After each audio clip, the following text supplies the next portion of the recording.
coming out to the 15th anniversary, which the original name was the B-Boy Masters Pro-Am.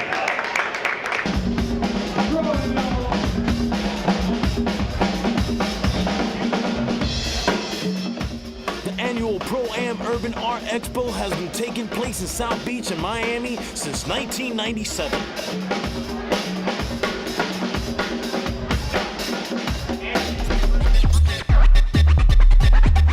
B-Boy Speedy Legs, DJ Trails, Zulu Gremlin, Kenny Swift from the Rocksteady crew, and a whole lot of other soldiers and founding members of the hip-hop culture here in South Florida.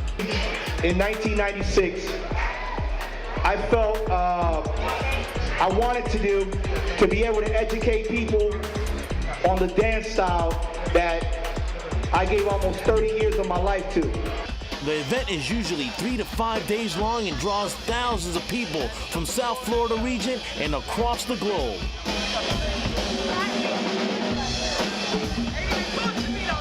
Some participants come from Europe, Asia, Latin America, and the Caribbeans.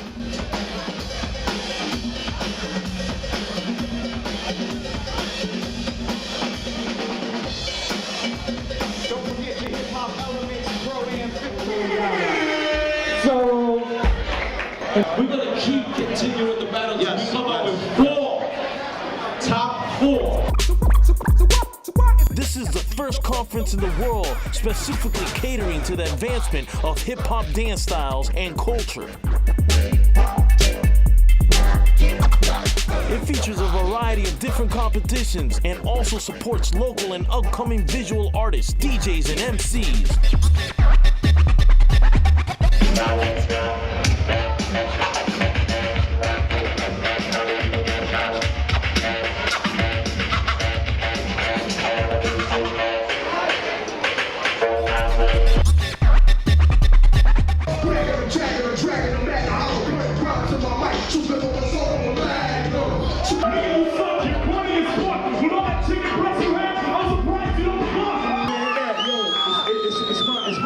Present you with this. Yo, everybody gave up a picture of MCs.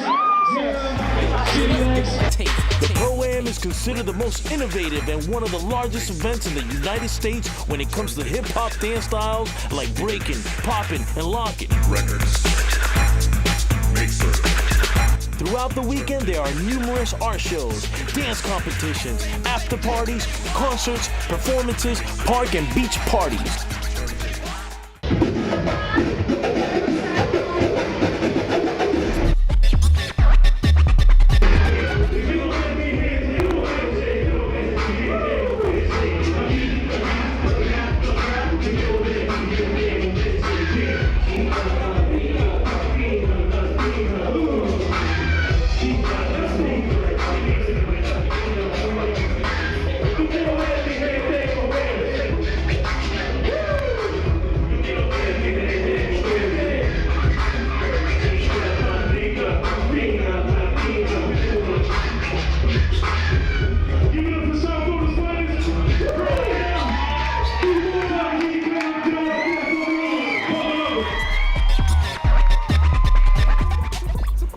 Also have kids competitions as they develop throughout the years. So yes, families are welcome.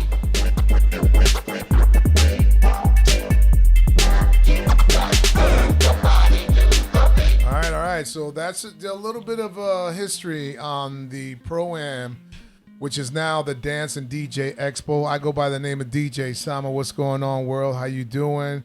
Hey. This COVID thing's been crazy, but we're getting back on our feet again, and we decided to do the Pro-Am this year, and I'm glad we did. I got my partner, Speedy Legs, in the house. What's happening? What's up, man? I'm doing good, man. So we played a little clip of some of the moments that the Pro-Am has been through it since its conception. What were your thoughts when you saw that?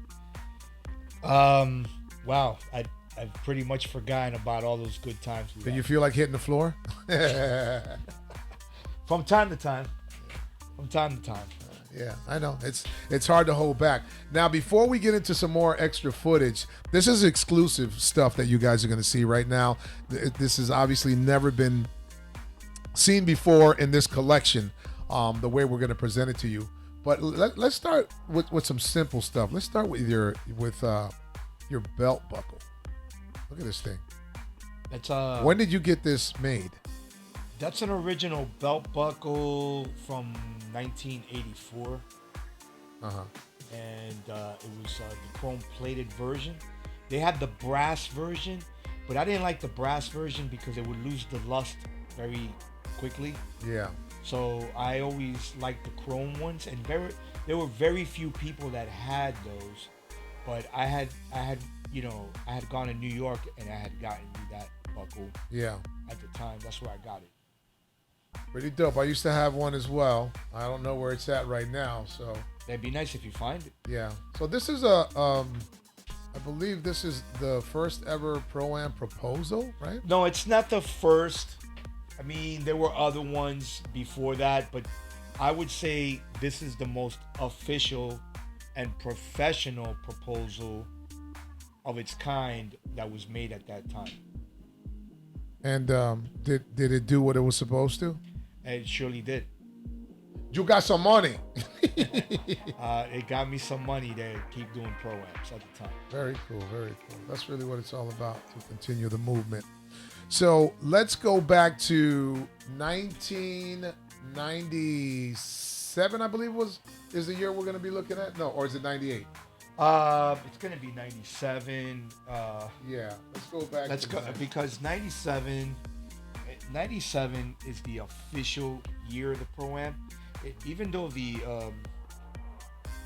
prototype was first done in 96, but it wasn't official yet. Because the whole thing was to do the competition first, and then to see if it could take on the form of a conference, which is what I really wanted to do. All right, let's take a little piece and look at it.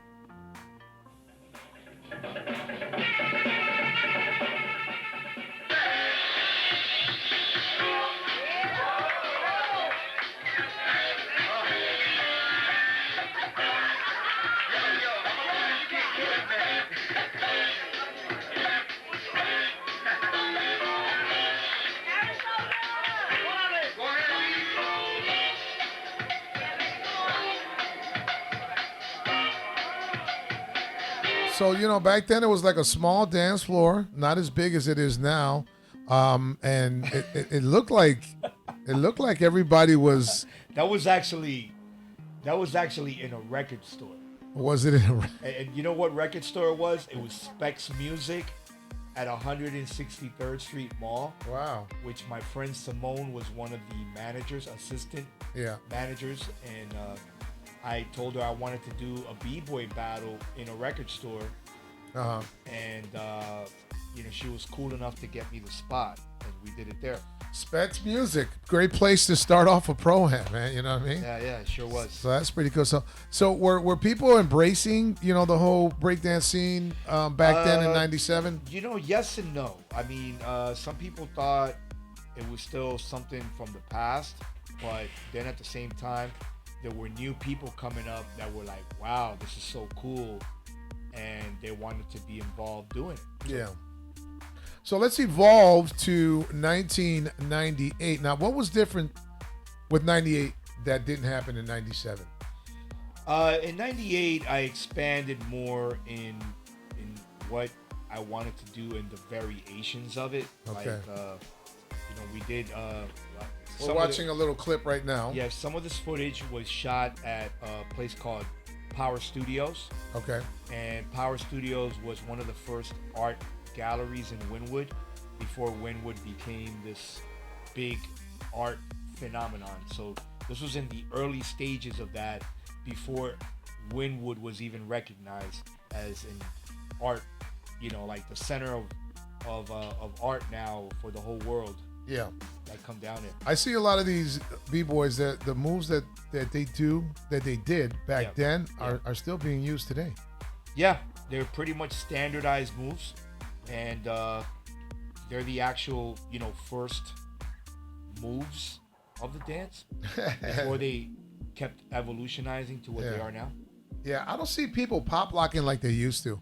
That's one thing that I've noticed. Besides, some TikTok dancers like Rampage and stuff like that, I don't really see a lot of popping going on like the popularity that used to be back in '98. It's just taking different forms. I mean, popping is still there. Like, it's still there, and locking is still there. Popping is still there. Yeah. Also, the rock element of the dance, which is, the up rocking stuff, Yeah. So, the up rock, the popping, the locking is still there. But now we have a movement called All Styles of Dance, which is exactly what I explained. It's all these different dances combined. Yeah. So it's morphed into something else. Okay, so forward progression, we go into 1999, and the b-boy scene at the Pro-Am looks a little something like this.